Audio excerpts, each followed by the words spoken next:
Yeah, g'day guys, Steve here from Dirt Bike ADV. Thursday night after work, you can see I got the work gear on. Just out in the shed, just doing a couple of things to the AJP, just working my way towards, having it customised, shall we say, or to the end of a bike build, so to speak. So I've just bought the bike and done a lot of work on it now. I've given it a complete oil change, and I don't feel like you know a bike until you've done the oil change. So I've done that and just done a few other bits and pieces to it. And just made a couple of mods that I thought were probably oversights by AJP. Overall, I'm exceptionally impressed with the build quality of the bike and the bike in general. It's absolutely great, rides nice. It's a nice simple engine package. There's no electronics. You know, if you know me at all, the simpler the better. So this is bike. I'm really impressed with it so far. A couple of mods I've done. I've just changed the way they've done the exhaust. I spoke to AJP about getting a new exhaust. The old exhaust was a bit beat up and it cops a bit of a hiding underneath here. And so I decided I'd try and just buy a new one, and they would sell me a new complete exhaust for $750 plus postage. AJP are quite responsive, you can email them, but they didn't have any in the country. They'd have to get one sent out from Portugal. So in the end, I decided to make a stainless steel section myself. While I had the bash plate off, I sanded it back and give it a bit of a buff up. And I got that repowder coated, and I've done the rear frame as well. Now that rear frame is all steel, so it was starting to show a little bit of rust, but I made a weld with some tags out the side. So I just tidied the welds up on that and got that repowder coated as well too, so that's looking good.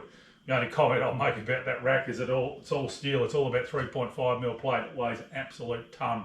So at some stage I'll probably replace it with aluminium, but at this stage I thought, you know what, it's doing the job, it's serviceable. Might add a bit of weight, but it's not the end of the world. As with the exhaust, it's going to add a bit of weight to the end result of the bike. But got the bike back together now.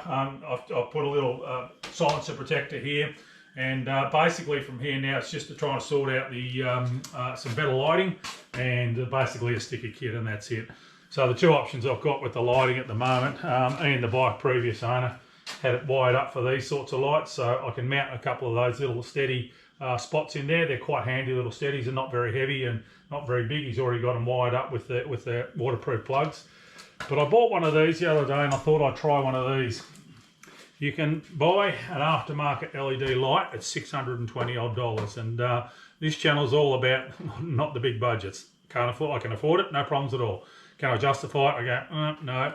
I can buy that for about $115, $120, that light. It's very close to fitting into the original mounting in there. Might take a little bit of modification, but I'm going to give that a try before I go and spend the $600. These are actually an auxiliary light for a Ford Ranger, so coincidentally enough, if they don't fit the motorbike, I can bolt them into my Ranger and improve the lighting on my Ranger PX2, so there you go. But other than that, the exhaust, a bit of powder coating, I haven't really done much at all. Give it a service, oil filters, check the screens, everything was perfectly good.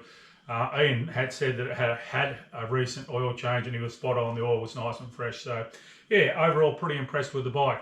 I'm going to grab the camera now and just show you what I've done to the exhaust, and I'll just zoom in on that and just give you a bit of a heads up on what I've done there and why I've done it.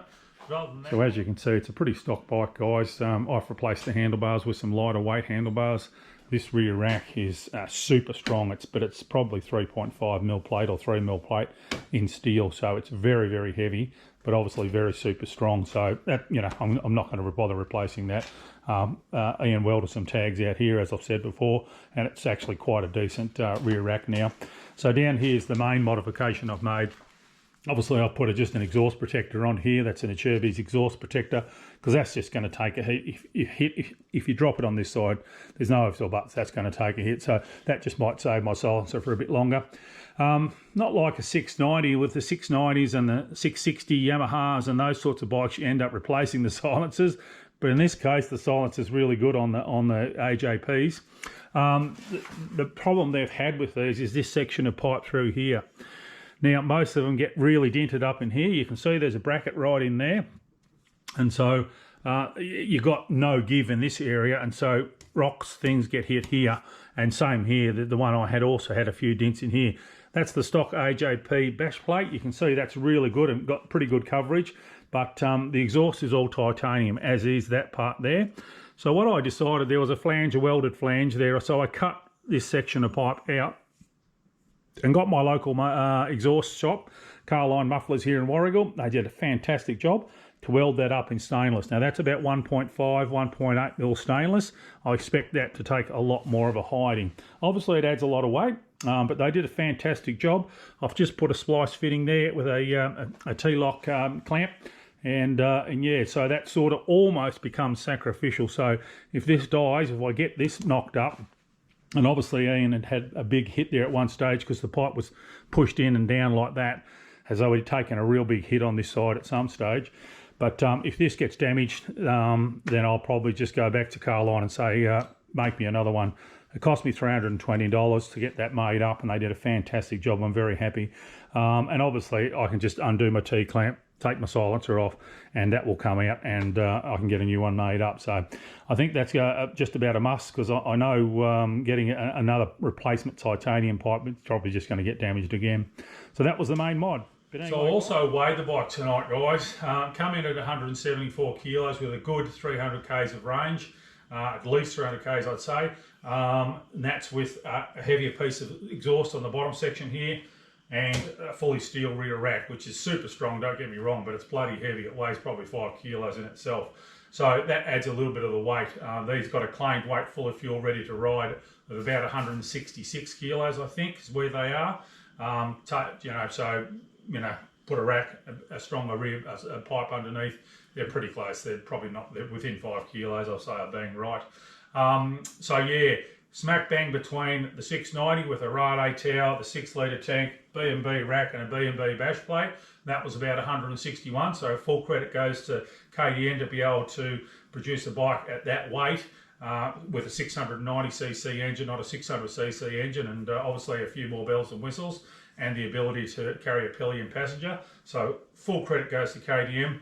It's a really good option, as we said with Brendan 701 recently. You know, they are a very good bike and a hard bike to beat. Brendan's all set up with the Omega tower and all the gear on it. We worked that out to be the low 180s. So Brendan's 701, 180s, this one low 170s, the KTM 690, the older model 690, 160. So there's some really good information for you there.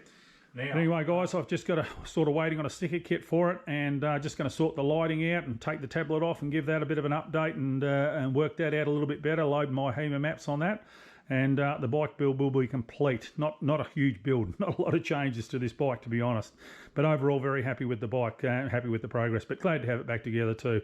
Been mucking around with that exhaust for a couple of weeks, so it's always nice when you have the bike back together, ready to go for the next adventure, so to speak. So anyway, guys, thanks for watching. We'll hope to see you out on the trail soon.